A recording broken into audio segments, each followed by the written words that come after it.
As últimas semanas foram de tensão entre o presidente Jair Bolsonaro e seu ministro da Justiça, Sérgio Moro. Bolsonaro desautorizou Moro publicamente ao dizer que quem mandava na Polícia Federal era ele e que, se quisesse, poderia demitir o diretor-geral da corporação. Um aliado, inclusive, de Moro, desde a época em que era juiz da Lava Jato em Curitiba. No meio político, chegou-se a especular que o ministro poderia ser demitido ou deixar o governo por vontade própria. Ontem, durante um evento, parece que os dois tentaram apaziguar a situação, caminharam juntos, tiraram fotos e Bolsonaro chamou Moro de patrimônio nacional. Vamos falar sobre Sérgio Moro aqui no estúdio hoje? A gente está com o advogado criminalista Jacob Filho, membro da Comissão de Prerrogativas da UAB São Paulo e do Instituto de Defesa do Direito de Defesa, e o também advogado criminalista especializado em Direito Constitucional, Paulo Tamer. Sejam muito bem-vindos, pessoal. Muito obrigada pela presença aqui no estúdio. O prazer é todo meu. Muito obrigado. Obrigada. Vamos lá. O que vocês acham da posição de Sérgio Moro nesse momento? Então, ele é um ex-juiz, tendo suas sentenças anuladas pelo STF, como aconteceu essa semana, e um ministro da Justiça um tanto quanto escanteado pelo governo Bolsonaro, já que o projeto principal dele, anticrime, está paralisado no Congresso. Como vocês veem a situação de Sérgio Moro nesse momento? Thalita, você tem que fazer uma análise do Sérgio Moro. Você tem dois momentos muito distintos na vida do Sérgio Moro. Do Sérgio Moro enquanto ex-juiz, e aí você tem as sentenças dele que agora estão sendo levadas, estão sendo trazidas, né, para que o Supremo coloque essas sentenças em jogo. Sim. E você tem a do Sérgio Moro enquanto agente político, né? E aí tudo isso está sendo colocado ao mesmo tempo em jogo. Hoje é isso. Então nós advogados, o Sérgio Moro sempre foi um juiz político. Sim. Nós já conhecíamos. Sempre foi? Sempre foi. É. Sérgio Moro era aquele... enquanto político ali, enquanto juiz, né, ali na 13ª Vara Criminal de Curitiba, nós advogados, antigamente, antes de ser o super Sérgio Moro, sim, antes da imprensa, e aqui eu não tenho... Eu sou conhecido por não ter muita mordaça naquilo, sim, que falo, mas o Sérgio Moro já era conhecido de todos nós que atuamos na área criminal, e não só de advogados, promotores, dos tribunais. O Sérgio Moro já era conhecido por ter decisões muito questionáveis, sim, muito questionáveis enquanto juiz, né? Então ele já tinha decisões, antes de ser o super Sérgio Moro, as decisões dele já eram reformadas cotidianamente. Sim. Antes dele ter todo esse poder, as decisões do Sérgio Moro eram reformadas com muita facilidade, sim, inclusive, né? Isso uma pesquisa muito simples. Eu estou falando de 2012, de 2009, 10, 11, 12, você tinha ali... Esse era o Sérgio Moro. Então essas decisões que ele tomava, chegava no Supremo, no Superior Tribunal de Justiça, no Supremo Tribunal Federal. Então ali era o juiz Sérgio Moro, Moro. Então essas decisões que ele tomava, hoje o Supremo Tribunal Federal tem essas decisões e tomam decisões jurídicas. Sim. Enquanto político, já é diferente. Ele pode fazer isso, ele pode tomar então partido. Ele pode tomar este partido, sim, ele pode indicar aquele sujeito para a Polícia Federal, ele pode fazer isso, e aí ele vai se deparar com alguém que tem mais poder que ele, sim, que é o Jair Bolsonaro. Aí, perdão aqui por falar desse jeito, e ele vai, que é o que de fato aconteceu, tomar uma enquadrada pública, sim, como de fato tomou do chefe dele. Sim. O Bolsonaro. Lembrando que, inclusive, ele já foi... o Bolsonaro prometeu para ele, por exemplo, o COAF, quando ele se tornou ministro da Justiça, isso já foi retirado. Então, não é uma briguinha de agora em relação à Polícia Federal que a gente comenta. Mas desde que ele assumiu como ministro da Justiça, muita coisa já foi tirada que tinha sido prometido na eleição, né? Então, assim, é uma rixa que talvez esteja se estreitando, Bolsonaro e Moro. O que eu consigo perceber é natural que você percebe pelo jogo político o que me parece, e aqui fica só do ponto de vista especulativo, porque é evidente que isso está dentro de um jogo político muito fechado entre Sérgio Moro e Jair Bolsonaro, que a gente não consegue ter acesso. Mas o que fica evidente pelo que vaza, o que você consegue perceber ali, está muito evidente, é que o Sérgio Moro não conseguiu perceber como era o jogo político. Sim. Dentro da máquina.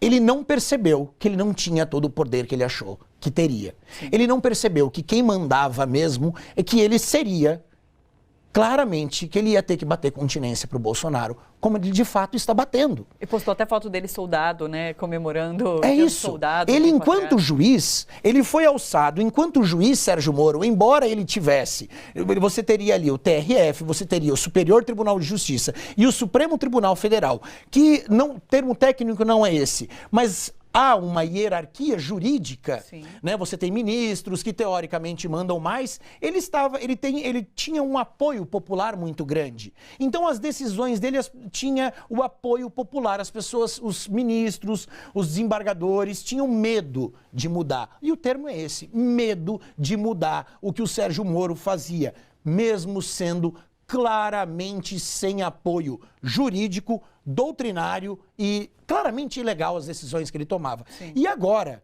que ele não é mais juiz e é ministro, as decisões estão sendo reformadas. Sim. Agora, Paulo, qual o impacto, até moral mesmo, de você ter uma decisão sua enquanto juiz anulada pelo Supremo Tribunal Federal?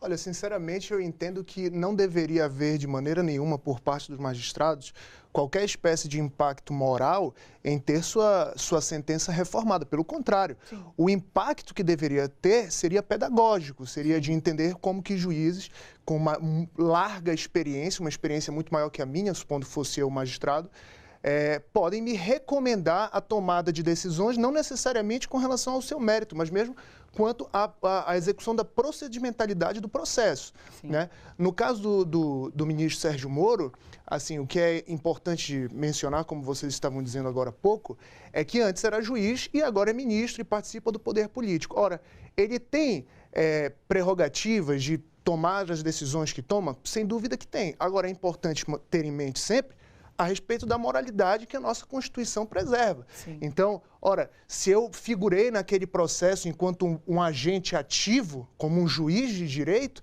natural que eu me afaste de toda e qualquer atividade relacionada a esse processo, relacionada a esses eventos, na qualidade de agente político, porque nessa qualidade eu já não sou um terceiro imparcial.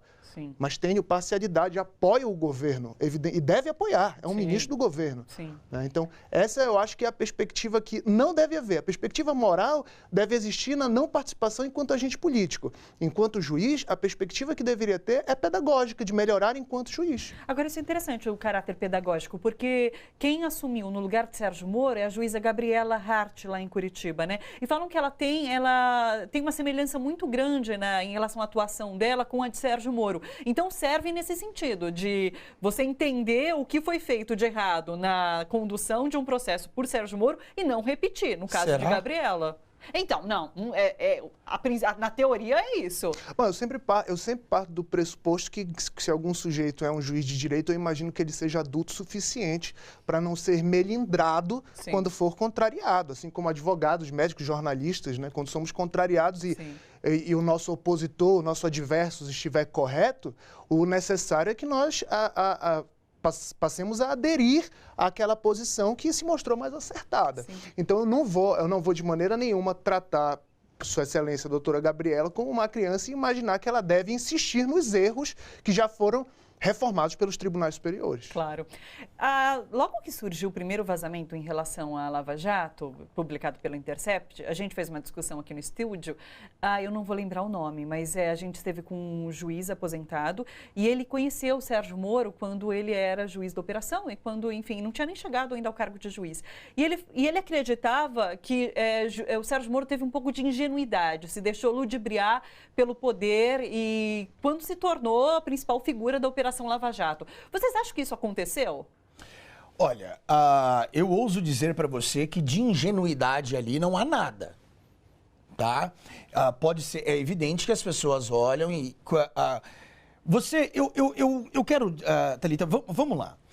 É muito comum você... Imagina o seguinte, eu sou um advogado atuante, o Paulo é um advogado atuante. Sim. Então, eu tenho a amizade com juízes, eu tenho amizade com promotores. É muito comum a gente conversar, é muito comum você sair e tomar uma cerveja no final do dia, no happy hour qualquer, você conversar no processo. Isso é muito comum, tá?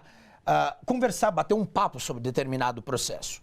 Quando você começa a influenciar na prova, sim, quando você começa a assumir o protagonismo de um processo, você não tem ingenuidade nenhuma. Sim. Acabou a ingenuidade ali. Acabou. Quando a tua vaidade começa a tomar conta do processo... Gente, Thalita, vamos ser sinceros. Mas essa vaidade era perceptível. Desde o início. Sempre foi. E não foi tomada nenhuma atitude em relação a isso. Não, mas a questão não é essa. Thalita, perdão, mas isso tem culpa, parte da imprensa tem culpa nisso. Ele foi alçado como... Tem uma capa de um veículo de comunicação que alçou ele como um super-herói. E que pediu desculpas quando a Vaza Jato alçou ele como super-herói. Colocou o S de Superman. Sim. Gente, e você, isso, é claro, isso eu não sei se não mexeria comigo. Claro.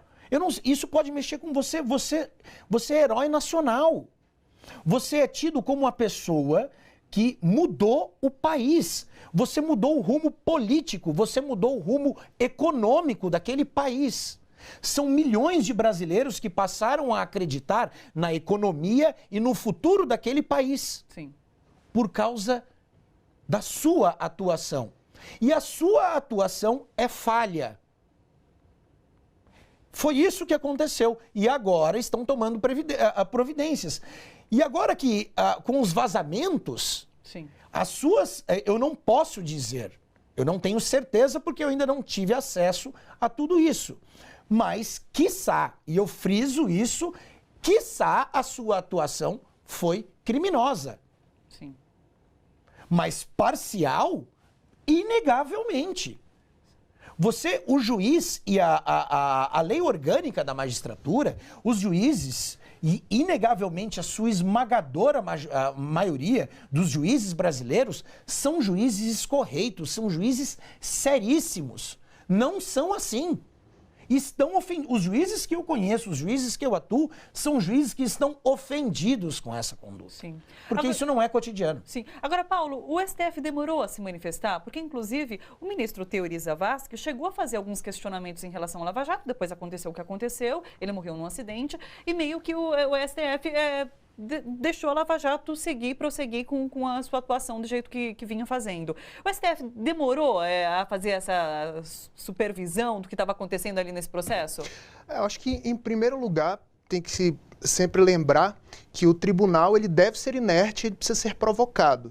Então, a demora do STF, o STF ele não deve trabalhar com esses olhos de polícia em primeiro momento, né? Primeiro ele deve ser procurado pelas partes, sejam advogados, sejam os procuradores, para que se manifeste a respeito de alguma irregularidade, nulidade no processo, mesmo imoralidade dos agentes participantes, para que se manifeste. Né? Eu não saberia, eu não poderia, na verdade, afirmar uma demora, até porque para isso deveria colher alguns dados, como, por exemplo, data de recurso, data de processamento, inclusão em pauta, são coisas que deveriam ser primeiro analisados antes de se questionar a demora ou não. Por quê? Se os agentes do processo também demoram a recorrer ao Supremo Tribunal Federal, evidentemente ele vai demorar a se manifestar. Ele não pode se manifestar de ofício, sim, assim.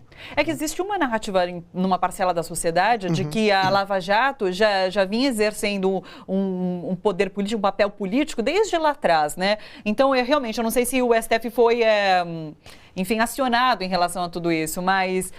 A partir do momento que o juiz principal da operação, de certa forma, começa uma conversa para se tornar ministro da Justiça, do governo que, inclusive, foi eleito após a prisão de um candidato por esse juiz, tudo isso não é muito questionável? O STF não tinha que ter dado uma palavra em relação a tudo isso? Vamos só tentar imaginar um degrauzinho para que todos possam entender? Nós temos o juiz aqui, e aí você tem cortes, o Supremo... Supremo Tribunal Federal, imagina o Supremo como a Suprema Corte. Então, até você chegar lá, como bem disse o Paulo, o Supremo ele não age espontaneamente. Sim. Então, até chegar no Supremo, os advogados, os procuradores, eles vão subindo, isso vai sendo escalonado, vai subindo, passa primeiro para um tribunal, depois outro tribunal, até você vai subindo de corte em corte, até você chegar no Supremo Tribunal Federal. Sim. E aí ele começa a se manifestar. Às vezes tem um político no meio desse processo da Lava Jato, então já começa no Supremo. Entendeu? Sim. Às vezes começa no Superior Tribunal de Justiça, às vezes começa no Supremo Tribunal Federal. Então você depende do momento para ele poder se manifestar.